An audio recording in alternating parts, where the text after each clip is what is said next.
अस्सलाम वालेकुम, कैसे हैं आप सब? आई होप कि आप सब लोग ठीक ठाक होंगे और अपनी गार्डनिंग को एंजॉय कर रहे होंगे। आज जनाब मैं ट्रांसप्लांट कर रही हूँ। विंटर की जो सीड्स लगाए थे उसकी सीडलिंग तैयार हो गई है और ये वो वाले सीड्स हैं जो अदनान भाई ने मुझे भेजे थे।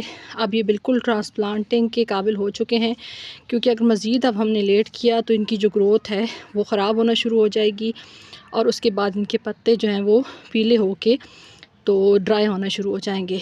ये आइडियल टाइम होता है जिस टाइम पे आपकी जो सीडलिंग है, चाहे वो विंटर की हो या समर की हो, जब वो लश ग्रीन लीफ पे हो, उनके 3 से 4 पत्ते आ चुके हों, तो आपको बिल्कुल भी देर नहीं करनी चाहिए और उनको ट्रांसप्लांट जो है वो सीडलिंग को कर लेना चाहिए, ताकि वो अगले जो पॉट हैं उसके अंदर जाके अच्छे से अपनी ग्रोथ जो है वो आगे स्टार्ट कर सकें।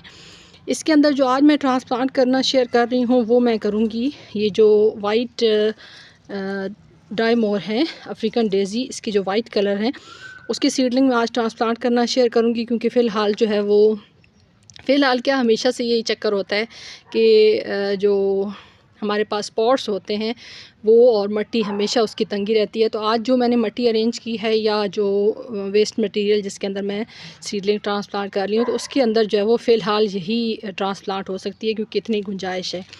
उसके अलावा यहाँ पे मेरी जो है वो येलो कोरियोप्सिस की भी सीडलिंग जो है वो रेडी है। उसके अलावा जो है वो अफ्रीकन डेज़ी एक और जो इसका कलर है वो भी यहाँ पे हैं। 2-4 प्लांट हैं, वो भी शायद मैं अभी ट्रांसप्लांट कर दूँ। वर्बीना के यहाँ पे हैं, ये देखिए वर्बीना की सीडलिंग जो है वो, और साथ डायंथस है, साथ एक और जो अफ्रीकन डेज़ी का कलर है पर्पल, इसके भी यहाँ पे सीडलिंग जो है वो थोड़ी सी है, ये भी शायद मैं आज ही ट्रांसप्लांट कर दूँ। बाकी यहाँ पे जो है वो आइस फ्लावर जो है वो नहीं निकले, और साथ साथ जो अफ्रीकन डेज़ी के सीड्स थे येलो वाले वो नहीं निकले। बाकी कोरियोप्सिस की ये वाली वैरायटी भी यहाँ पे इसके भी सीड्स जो हैं वो निकल आए अच्छे से, और पिटूनिया के फ़िलहाल तो नहीं निकले, मैं भी थोड़े टाइम तक निकल आए। और यहाँ पे जो है वो डेज़ी जो अफ्रीकन डेज़ी होती है, प्लेन डेज़ी, ये उसकी जो सीडलिंग है वो भी रेडी हो गई है। तो आहिस्ता आहिस्ता आप इनको ट्रांसप्लांट करेंगे। कुछ को मैं यहीं पे छोड़ दूँगी इसी बॉक्स के अंदर, थर्मोकोल का अच्छा खासा बड़ा बॉक्स है, कुछ यहीं पे ग्रोथ करते रहेंगे, कुछ की यहाँ से थिनिंग हो जाएगी, ताकि आगे इन फ्यूचर जो है वो हमें मज़ीद पॉट्स का जो झंझट है वो ना हो। तो अभी आपको दिखाते हैं कि मैं ये वाली जो पनीरी है ये लगा किस में रही हूँ।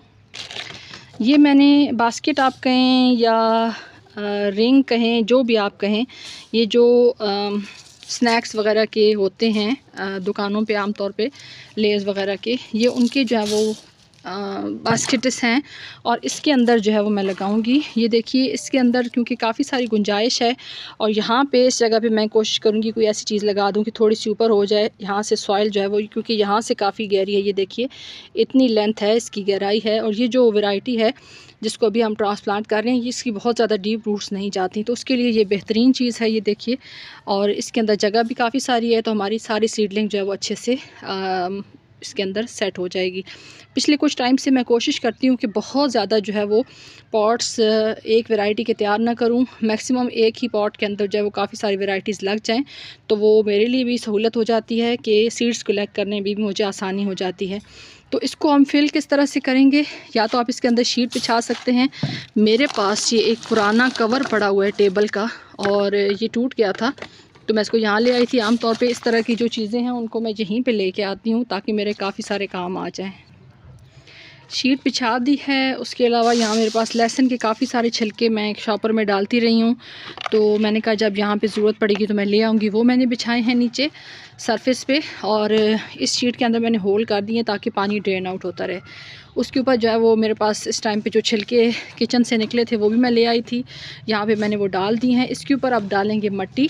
और मिट्टी किस तरह की है, मेरे पुराने एक वेस्ट वाटर कूलर है, उसके अंदर से मैंने ये सारी निकाली थी। कंपोस्ट इसके अंदर रेडी हो चुकी है, बिल्कुल कुछ नज़र ही नहीं आ रहा कि इसके अंदर जो है वो हमने सब्जियों फलों के छिलके डाले थे। ये देखिए आप इसका कलर चेक करें और कितनी ज़्यादा सॉफ्ट है।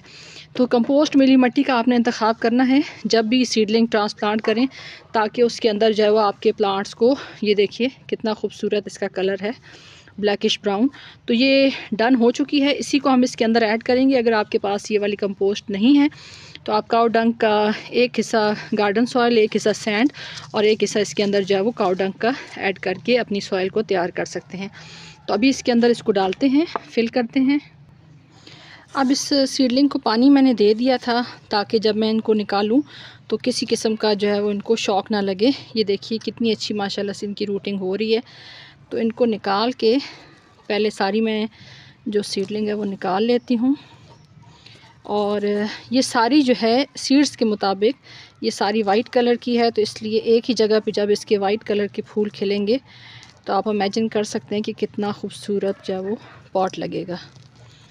और काफ़ी सारी, क्योंकि हेल्दी सीड्स थे, ये वही सीड्स हैं जो मैंने आप लोगों के साथ लगाने भी शेयर किए थे। और हमारे एक बहुत अच्छे छोटे भाई हैं, उन्होंने भेजे थे, तो क्योंकि उनके घर के सीड्स थे तो इसलिए रिज़ल्ट जो है वो बहुत ज़बरदस्त आया है। और मैं इसीलिए आप लोगों को कहती हूँ बार बार कि कोशिश करें, कोई सी भी वैरायटी आपको मिलती है एक दफ़ा ले आएँ उसको अपने गार्डन में और अगली दफ़ा ख़ुद सीड कलेक्ट करें, ताकि आपको बार बार जो है वो, एक तो सीड्स अगर आप लेते हैं आपको तसल्ली नहीं है कि सीड्स आया किस क्वालिटी के हैं, अच्छी क्वालिटी के हैं या नहीं हैं, तो और उसके ऊपर आप इतना सारे पैसे भी खर्च कर देते हैं और बाद में जब आपको वो रिज़ल्ट नहीं मिलता तो काफ़ी अफसोस होता है। ये देखिए सारे जो है वो मैंने तकरीबन जितनी भी सीडलिंग थी वो मैंने इसके अंदर से निकाल ली है। अब यहाँ पे इसके थोड़े थोड़े बंचेस अलग करते हैं ताकि एक लाइन में जब मैं लगाऊं तो वो ज़रा अच्छे से लगें, क्योंकि काफ़ी सारी है माशाल्लाह से। तो और पॉट भी मैंने इसी तरह का लिया है कि अगर इस एक पॉट में ना लगा तो फिर मैं इसके साथ का जो दूसरा पॉट है, मतलब जो वेस्ट मटेरियल है, उसी के अंदर फिर मैं मज़ीद लगा दूँगी। वैसे ये है कि ये इकट्ठे लगते हुए बहुत खूबसूरत लगते हैं, तो मैं इनको इकट्ठा ही लगाऊंगी ताकि ये जब फ्लावरिंग इसके ऊपर हो तो बहुत खूबसूरत लगे। आपके पास गमले हैं तो आप गमलों में लगा सकते हैं। मैं झंझटों में नहीं पड़ती कि अगर मेरे पास गमला नहीं है तो मैं इस टेंशन में बैठ जाऊं कि अब मेरे पास गमला है नहीं, मैं किस तरह ट्रांसप्लांट करूं। मेरे पास जो भी वेस्ट मटेरियल हो मैं अपनी सहूलत के मुताबिक उसके अंदर जो है वो सीडलिंग लगा देती हूँ। सीड्स लगाने हो तब भी लगा देती हूँ। और इस तरह के जो थर्मोपोर के बॉक्स जिसके अंदर मैंने इसकी जो है वो पनीरी तैयार की है, ये बड़े पायदार होते हैं। अगर आपको कहीं से मिल जाएं तो आप इनको ज़रूर अपने गार्डन के अंदर ऐड करें, और साल चलते हैं। मेरे पास 4-5 साल पुराने भी अभी तक चल रहे हैं, उनको कुछ फ़र्क नहीं पड़ा। सिर्फ ये है कि उनको मैं ज़्यादा जो है वो जब उसके अंदर सॉइल वगैरह भर लेती हूँ तो मैं उनको एक जगह से दूसरी जगह फिर बार बार उठा के नहीं लेके जाती, क्योंकि ज़ाहिर है ये एक लिहाज से मज़बूत भी होते हैं कि काफ़ी साल चलते हैं, लेकिन नाजुक भी होते हैं। अगर आप वेट के साथ इनको उठा के करें तो काफ़ी ज़्यादा इनको फिर ये ख़राब भी हो जाते हैं, टूट भी जाते हैं। तो इस तरह से ये देखिए, ये बाकी सारी मैं लगा लूँ क्योंकि काफ़ी सारी इसको लगाने में टाइम लगेगा। एक चीज़ याद रखिएगा, कोई भी सीडलिंग आप ट्रांसप्लांट कर रहे हों उसके लिए बेहतर ये है कि आप उसके लिए एक अच्छी पोरस, वेल ड्रेन और फर्टिलाइज़र वाली सॉइल इस्तेमाल करें, ताकि उसके अंदर उसकी अच्छे से ग्रोथ हो, क्योंकि उसने फ्लावरिंग भी करनी है और उसने साथ साथ ग्रोथ भी करनी है, फ्लावरिंग भी करनी है।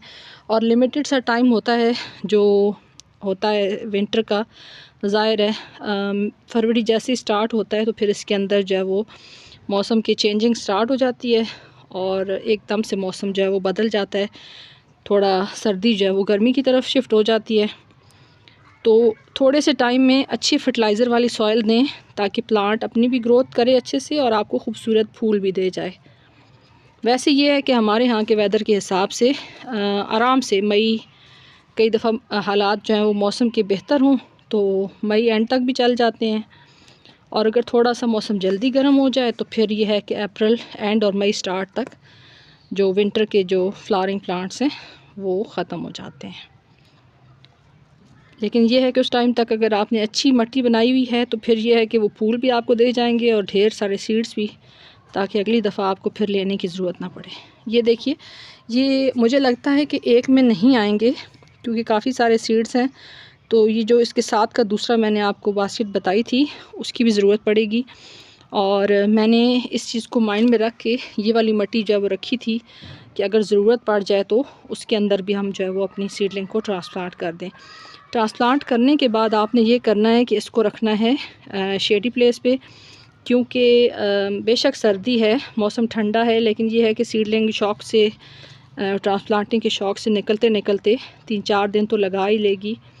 उस वक़्त तक के लिए आप ये करें कि इनको शौक कम से कम लगे तो 2 से 3 दिन के लिए इसको शेडी प्लेस पे रख दें।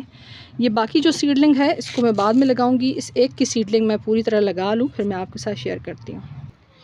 ये देखिए काफ़ी सारी माशाल्लाह से सीडलिंग जो हमारी इसके अंदर ट्रांसप्लांट हो गई हैं। और ये वाली सीडलिंग थोड़ी सी बची है, वो मेरे पास एक हाफ़ थर्मोपोल का बॉक्स पड़ा हुआ है, उसके हाफ़ हिस्से में मैंने स्टॉक लगाए थे, तो उसके दूसरे वाले हिस्से में मैं ये लगा देती हूँ और साथ टैग लगा दूँगी कि इसके अंदर वाइट जो है वो मैंने लगाए हैं डायमोर के, अफ्रीकन डेज़ी के। तो अब इसको देंगे पानी, और पानी देने के बाद कम से कम 3 से 4 दिन रखेंगे आप इसको शेडी प्लेस पे।